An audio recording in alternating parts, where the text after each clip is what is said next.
Le Maus est clairement le projet de char allemand le plus ambitieux de la Seconde Guerre mondiale. Devenu dans l'imaginaire collectif le symbole de la mégalomanie, moqué pour sa mobilité ridicule et vu comme un gaspillage de temps et de ressources. Mais qu'est-ce qui a réellement poussé à concevoir un tel colosse ? Était-il vraiment si inutile qu'on le dit ? Eh bien, c'est ce que nous allons voir dans cette vidéo.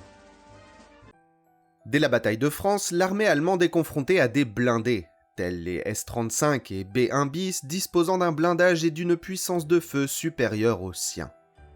Mais sa tactique de la Blitzkrieg, combinée aux errements du commandement français et à une doctrine des chars dépassée, permet aux Allemands de vaincre rapidement la France. Rien ne semble donc pouvoir stopper l'armée allemande que beaucoup qualifient alors d'invincible. C'est donc avec une confiance totale dans sa supériorité que l'Allemagne envahit l'URSS le 22 juin 1941. Aux yeux des dirigeants nazis, les soviétiques sont un peuple arriéré, incapable de rivaliser technologiquement. Il faut dire que, peu avant, l'armée rouge s'est fait humilier par la Finlande durant la guerre d'hiver. Mais contre toute attente, face aux T-34 et KV-1 soviétiques, les chars allemands sont totalement désemparés. Non seulement ils leur sont supérieurs, mais en plus ils sont produits en quantité astronomique. Devant l'urgence, l'Allemagne peut compter sur le char lourd de transition Tigre, produit à partir d'août 1942. Mais la véritable réponse au T-34 sera le Panzer V Panther, qui entre en service en mai 1943. Après avoir clairement sous-estimé les soviétiques, Hitler refuse de se faire surprendre une seconde fois. Il leur donne alors la conception d'un char super lourd, extrêmement blindé et équipé d'un canon à longue portée, capable de contrer tout ce que l'URSS pourrait développer à l'avenir. Il faut ici aborder la différence de stratégie industrielle entre l'Allemagne et les Alliés. On réduit souvent l'obsession allemande des chars toujours plus gros à une lubie personnelle d'Hitler, mais c'est oublier la réalité matérielle du Reich. En effet, si les soviétiques avec le T-34 et les américains avec le Sherman peuvent se contenter d'un char moyen, produit en très grand nombre et amélioré progressivement, l'Allemagne n'a ni les ressources industrielles et humaines, ni même les matériaux pour rivaliser en nombre. Dès 1943, les usines allemandes tournent à plein régime et peinent pourtant déjà à remplacer les pertes. Ainsi, puisqu'elle ne peut gagner par le nombre, l'Allemagne ne peut compter que sur la supériorité technologique. Dès janvier 1942, face à la détérioration de la situation en Russie, l'armée confie à Krupp la conception d'un char armé d'un canon de 105 mm, capable de percer 160 mm de blindage à 1000 mètres, protégé par un blindage frontal de 120 mm, pouvant atteindre 23 km/h et dont la production doit débuter début 1943. Le Panzer VII Löwe attire rapidement l'attention d'Hitler, qui le soutient personnellement. Mais il exige une version encore plus puissante. Un canon de 150 mm, 140 mm de blindage frontal et une vitesse de 30 km/h. L'objectif est clair, concevoir un char d'une supériorité absolue sur n'importe quel adversaire. Mais la conception d'un tel monstre s'avère particulièrement complexe, et le projet prend de plus en plus de retard. Et dès mars 1942, il confie la réalisation d'un projet concurrent au professeur Ferdinand Porsche. Proche d'Hitler avant même la guerre, Porsche travaille activement sur plusieurs projets de chars, comme les Tigre 1 et 2. Il se distingue par ses innovations, particulièrement dans le domaine de la transmission électrique. Sur le papier, ces chars sont technologiquement en avance, mais en pratique, ils le sont trop, les rendant très difficiles à produire et manquant cruellement de fiabilité. Résultat, ils sont militairement inutiles et c'est Henschel qui remportera ces contrats. Pour autant, Porsche conserve la confiance d'Hitler, qui lui confie un nouveau projet alors appelé Mammut, avant d'être renommé Maus pour tromper les services de renseignement alliés. Mais si le premier prototype doit être livré pour mai 1943, ses caractéristiques exactes ne sont pas encore fixées. On sait seulement qu'il doit peser 100 tonnes et résister à tous les projectiles soviétiques afin d'affronter les futurs chars lourds soviétiques. Toutefois, au fil des mois, alors que la situation à l'Est se détériore, le Maus voit ses caractéristiques gonfler. Ainsi, le premier concept du 4 juin 1942 montre un engin de 120 tonnes, 120 mm de blindage frontal pour une vitesse de 20 km/h. Mais dès le 8, Hitler ordonne que le blindage frontal passe à 200 mm et 180 mm sur les flancs. Le projet étant jugé prioritaire, Porsche y assigne ses meilleurs ingénieurs, avec pour seule limite leur imagination et les matières premières disponibles. Pourtant, dès le départ, les délais paraissent impossibles à tenir face aux défis techniques colossaux. Par exemple, il n'existe aucun moteur capable de mouvoir un tel monstre qui dépasse désormais les 150 tonnes. Si Porsche soutient fermement l'utilisation d'un moteur diesel, il devra finalement se contenter d'un moteur essence. Pour le train de roulement, Porsche ne jure que par la transmission électrique, qui a l'avantage de simplifier le système de propulsion. Il propose également un original train de roulement à 4 chenilles afin de répartir au mieux la masse. Le concept est présenté en octobre 1942. À ce stade, la tourelle est placée au centre, mais des doutes apparaissent concernant sa stabilité en tout terrain.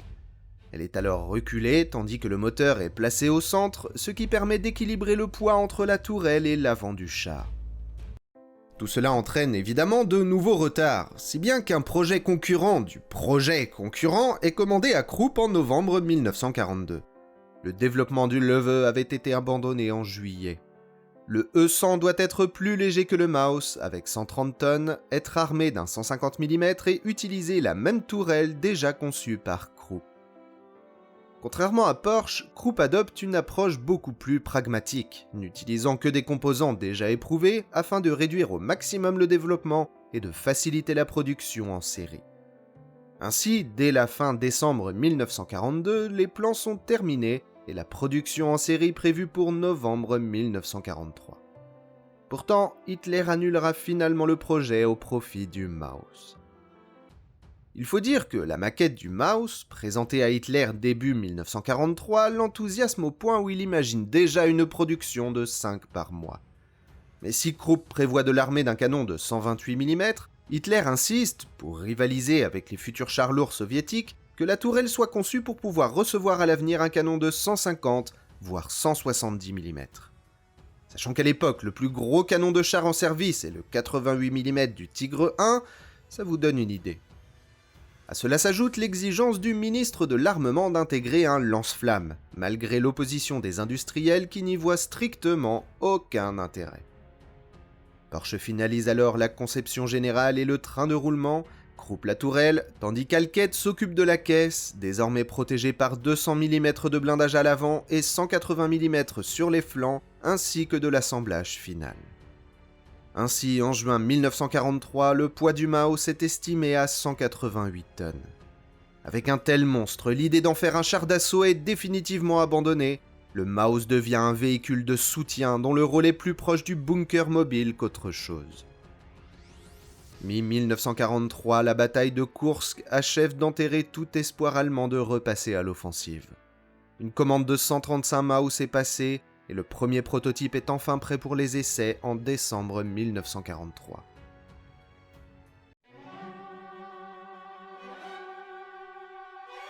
La conception finale du Maus donne naissance à un colosse. 10 mètres de long, 3,67 m de large et 3,63 m de haut. Des dimensions impressionnantes, mais contrairement à une idée très répandue, le Maus n'est pas le plus grand char de l'histoire. Le FCM2C français de 1920 dépassait déjà ses mensurations. On peut également citer le prototype russe Tsar ou même le K-Wagen allemand de 1918. En revanche, avec ses 188 tonnes, il est bel et bien, et de très loin, le char le plus lourd jamais construit. C'est l'équivalent de plus de 4 Panthers, 5 Sherman et presque 3 2C. Aujourd'hui, ça représente encore 3 Léopard 2. Ce poids hors norme vient de son impressionnant blindage. 200 mm à l'avant, 180 mm sur les côtés et même 100 mm au plancher et au toit. Pour donner une idée, le T-34 avait 45 mm de blindage frontal, le KV-1 90 mm, les premiers Sherman 51, le B-1 bis 60 ou encore 80 mm pour le Panther. Des tests menés en 1943 démontrèrent que le Maus pouvait encaisser un tir de PAC 43 de 88 mm à 100 mètres. À cette distance, aucun autre blindé au monde n'en aurait été capable. Le Maus est ainsi tout simplement invulnérable à l'ensemble des projectiles anti-chars de l'époque. L'autre raison de son poids extrême, c'est son immense tourelle. Elle est aussi massive que blindée. 240 mm à l'avant, 200 sur les côtés et le toit 60 mm, ce qui en fait la partie la moins protégée du Maus, mais reste supérieur au blindage frontal de la plupart des chars alliés, ce qui explique son poids de 55 tonnes, soit presque 2 Sherman. Cette tourelle abrite un armement tout aussi impressionnant, avec un canon principal de 128 mm long de 7 mètres. Tirant l'obus perforant Panzergranate 39 de 26 kg à une vitesse initiale de 880 mètres par seconde, il peut percer 143 mm à 1000 mètres et 117 mm à 2000 mètres.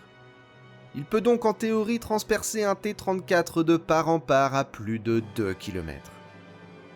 Et si ça ne suffisait pas, il existe aussi le Panzergranate 43. D'un poids de 28 kg pour une vitesse initiale de 935 mètres seconde, il peut percer 200 mm à 1000 mètres et 178 mm à 2000 mètres, et encore 140 mm à 4000 mètres, bien qu'à une telle distance, toucher un char soit très improbable. Cette munition n'est également disponible qu'en faible quantité. La taille et le poids de ces munitions les rendent impossibles à manipuler dans la tourelle. Elles sont alors divisées en 2 parties, ce qui limite la cadence de tir, qui, en se basant sur le Jagdtiger armé du même canon, serait d'environ 5 à 6 coups minutes. Le Maus peut ainsi engager à longue distance n'importe quel char lourd existant. Le potentiel de son canon est tel qu'on imagine même que le Maus puisse servir d'artillerie lourde. Dans ce but, la tourelle est conçue pour permettre d'ajuster l'assiette, bien que l'élévation maximale de 23 degrés reste limitante pour cet usage. On notera également que pour sa rotation, la tourelle possède un moteur électrique mais avec seulement 2 vitesses, 4 et 8 degrés par seconde. Autant dire que c'est loin d'être précis et qu'il faut finir manuellement pour viser correctement. Malgré sa déjà grande puissance, pour éviter toute mauvaise surprise, Hitler ordonne que la tourelle soit étudiée pour recevoir à la place un 150, voire 170 mm pour contrer tout futur char lourd soviétique. Pour économiser les obus de 128 mm, le Maus est également armé, en coaxial, d'un 75 mm. Ce canon tire des obus explosifs pour neutraliser les cibles faiblement protégées. Il emporte 200 obus de 75 mm contre 75 pour le 128 mm. Contre l'infanterie, on trouve également une MG34 coaxiale d'une cadence de 8 à 900 coups par minute. À cela s'ajoute un lance-grenade sur le toit, tirant des projectiles fumigènes, de signalisation ou explosifs, ainsi que plusieurs trappes sur la tourelle pour tirer au MP40. Comme Hitler insiste pour que la tourelle puisse recevoir de plus gros canons, Porsche, qui suite aux premiers essais trouve également la ventilation insuffisante, demande en mars 1944 à Krupp une nouvelle tourelle. Les ingénieurs de Krupp reprennent alors celle de Le 100, améliorant la ventilation et le blindage frontal et déplaçant le 75 mm au-dessus du canon principal. Mais l'évolution de la guerre fit que cela resta sur le papier. On peut également évoquer qu'à la mi-1944, une version canon automoteur armée d'un 150 mm L67 fut étudiée, mais rapidement abandonnée au profit d'un châssis E100. Enfin, une version anti-aérienne avec 2 canons de 88 mm est également envisagée, mais resta elle aussi sur le papier. Comme toujours avec les chars super lourds, le principal défi fut la motorisation. Au vu de son poids extrême, qui passera de 120 à 188 tonnes en cours de développement, il n'existait à cette époque aucun moteur assez puissant pour le mouvoir efficacement, surtout qu'il était censé pouvoir atteindre 20 km/h. Porsche étant un fervent partisan de la motorisation diesel, qui possède de nombreux avantages sur l'essence pour un char, moins de risque d'incendie, meilleur couple à bas régime et consommation plus faible, un point important vu la consommation de l'engin et les réserves limitées de carburant de l'Allemagne. Porsche se lance alors dans le développement d'un moteur diesel capable de faire bouger le monstre. Mais ça prend du temps, beaucoup de temps, et le Reich n'en a clairement pas. Il doit alors se résigner à utiliser un moteur Daimler-Benz à essence dérivé d'un moteur d'avion. Initialement, il développe 1540 chevaux, Mais pour l'intégrer et améliorer sa fiabilité, la puissance est réduite à 1080 chevaux. Ainsi motorisé, le Maus est censé pouvoir atteindre 20 km/h pour une vitesse d'utilisation de 18 km/h. C'est très optimiste quand on voit que le Panther, 4 fois moins lourd, atteint 53 km/h avec 650 chevaux. Et effectivement, les tests révéleront qu'il est incapable de dépasser 13 km/h. Bien sûr, si on le compare à un char lourd, cette vitesse est ridicule. Même le KV-2 soviétique, pas franchement connu pour sa mobilité impressionnante, pouvait atteindre 34 km/h, et le Tigre 2 38 km/h. Mais si on le compare à d'autres chars super lourds de la fin de la guerre, le Tortoise britannique de 80 tonnes n'atteignait que 19 km/h et le T-28 américain de 86 tonnes, 13 km/h. Mais Porsche ne lâche pas l'idée du diesel. En août 1943, il demande à Daimler un moteur diesel MB517 utilisé normalement dans les sous-marins. Développant 1200 chevaux, il est installé sur le prototype 205-2 ou Maus V2. Comme vous pouvez facilement l'imaginer, le Maus n'est pas franchement économique, avec une consommation d'environ 17 litres par kilomètre, soit la consommation de 6 Panthers. Il avait ainsi une autonomie de 160 km sur route et 42 km en tout-terrain, qui fut augmentée à 190 et 68 km avec l'ajout d'un réservoir externe à l'arrière. Les blindés de Ferdinand Porsche sont connus pour son attachement à la transmission électrique. Le Maus ne fait évidemment pas exception. Son moteur principal alimente ainsi 2 moteurs électriques, lesquels entraînent les chenilles via une génératrice. Pour Porsche, ce système présente de nombreux avantages. Il permet de se passer de boîte de vitesse, de transmission et de pont, tout en facilitant la conduite. Bien sûr, les résultats sur le Tiger Porsche ne fut pas une très bonne publicité, avec une fiabilité catastrophique pour une maintenance importante. Mais Porsche avait depuis eu le temps de peaufiner l'idée, améliorant grandement la fiabilité. En revanche, cela ne réglait pas le problème de la grande quantité de cuivre nécessaire que le service de l'armement ne manqua pas de souligner. Pour réduire au maximum sa pression au sol, Porsche imagina un original train de roulement à 4 chenilles, à la manière de ce que l'on verra plus tard sur le T-28 américain. Mais l'idée ne sera pas retenue. À la place, il sera équipé de 2 très larges chenilles de 110 cm. Celles-ci permettent au Maus, malgré son poids, d'étonnamment bien se comporter sur sol ferme. On peut raisonnablement dire que la mobilité du Maus n'était pas aussi ridicule qu'on l'a dit après-guerre. Bien sûr, dans la boue, c'est une autre histoire, comme pour tout char à vrai dire, mais ici exacerbée par le poids extrême. On notera que le train de roulement est protégé par une jupe blindée qui le recouvre en bonne partie. Si cela améliore sa résistance, en contrepartie, ça complique grandement la maintenance. Sa taille et son poids causent également d'énormes défis pour le déplacer. Pour le transport en train, il faut non seulement un wagon spécial de pas moins de 14 essieux, mais aussi trouver un itinéraire évitant ponts et tunnels. Autant dire que c'est un sacré casse-tête rien que pour le rapprocher du front. Quant à ses déplacements sur le terrain, son poids extrême lui interdit d'utiliser les ponts. Il était alors prévu de l'équiper d'un schnorkel qui lui permettrait de franchir un gué de 9 mètres de profondeur. On notera également sa configuration interne inhabituelle. On trouve en position centrale avant le pilote et le radio isolés du reste du char. De part et d'autre, les réservoirs de carburant et derrière le compartiment moteur, équipé d'un système d'extincteur automatique en cas d'incendie, et enfin le compartiment de combat. Le Maus avait un équipage de 6 hommes.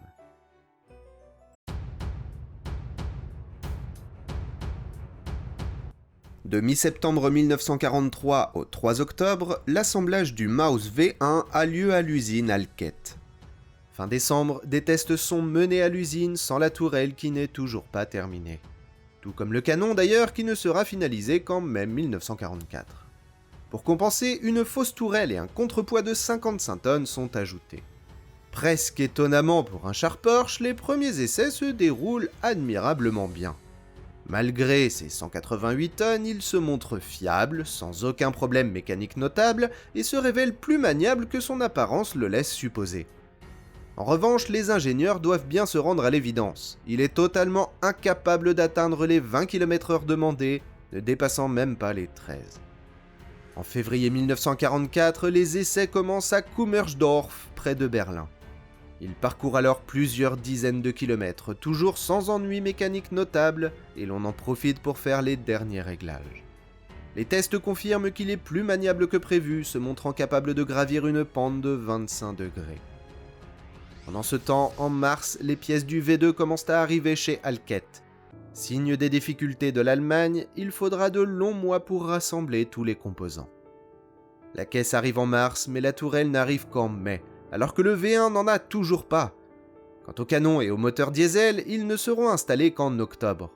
Le V2 est ensuite envoyé rejoindre le V1 au centre d'essai de Kummersdorf. Mais alors que le V1 est déclaré opérationnel début octobre 1944, Hitler ordonne soudainement de stopper tous les projets de chars super lourds, pour se concentrer uniquement sur les projets pouvant être produits rapidement, dans une tentative de recentrer les efforts d'une industrie allemande qui, il faut bien le dire, part un peu dans tous les sens, alors que la situation militaire est catastrophique. En octobre, les Américains ont déjà capturé Aix-la-Chapelle, et à l'est, les Soviétiques poussent vers la Prusse orientale et la Silésie. Pourtant, visiblement poussé par Porsche, le développement du Maus continue, bien que très ralenti. Si bien que début mars 1945, les essais des V1 et V2 sont à nouveau prévus à Kummersdorf. Mais à ce stade, la guerre est en réalité déjà perdue depuis longtemps. Le même mois, on racle les fonds d'entrepôt du centre d'essai pour monter à la hâte une Panzerkompanie avec tous les véhicules disponibles. Cette unité est envoyée au sud de Zossen, mais est interceptée par l'avant-garde du premier front ukrainien, qui n'a aucun mal à mettre en déroute cette unité improvisée. Le centre d'essai reçoit alors l'ordre d'envoyer des renforts le temps d'évacuer Wunsdorf. Sauf qu'il ne reste plus rien. Sauf les deux Maus, dont le V1 n'est toujours pas armé. On se résigne alors à envoyer le V2 défendre Wunsdorf, accompagné du V1 visiblement pour le dépanner en cas de besoin. Le 21 avril, les Soviétiques attaquent Wunsdorf. L'équipage du V2 décide de le saborder sans combattre. Ils n'ont cependant pas assez d'explosifs pour le détruire correctement et la tourelle s'en sort quasiment intacte. Le V1, lui, est retrouvé au milieu d'un champ, sans que l'on sache s'il a été abandonné volontairement ou immobilisé par une panne. Là encore, l'équipage tenta de le saborder, mais sans succès. Ainsi, les Soviétiques purent les récupérer en assez bon état. En 1946, ils installent la tourelle du V2 sur le V1 pour des tests qui durent jusqu'au début des années 50.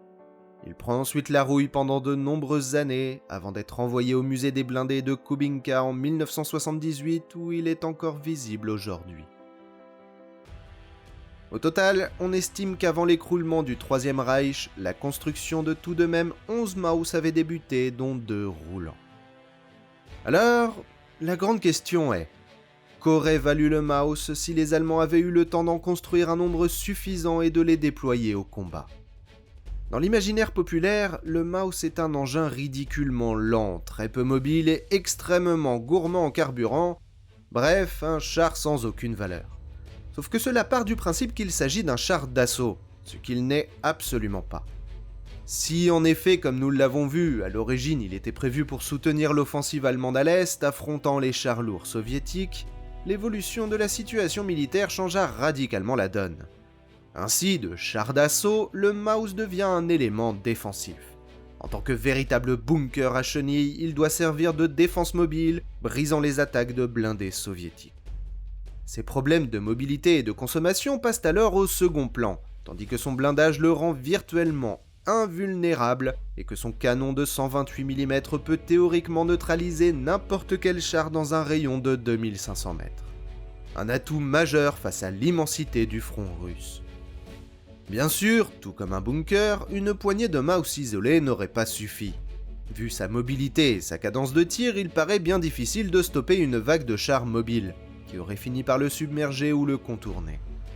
Sa taille l'aurait également rendu difficile à camoufler, en faisant une cible de choix pour les avions d'attaque au sol.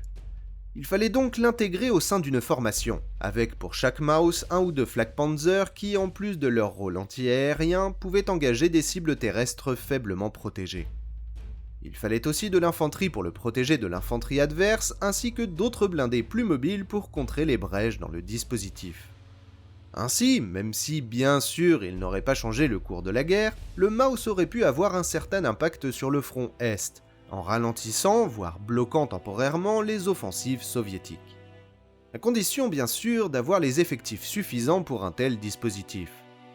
On peut également noter que si sa vitesse limitée lui aurait permis de suivre le front avancé, en revanche, en cas de percée soviétique, il n'aurait probablement rien eu d'autre à faire que le saborder.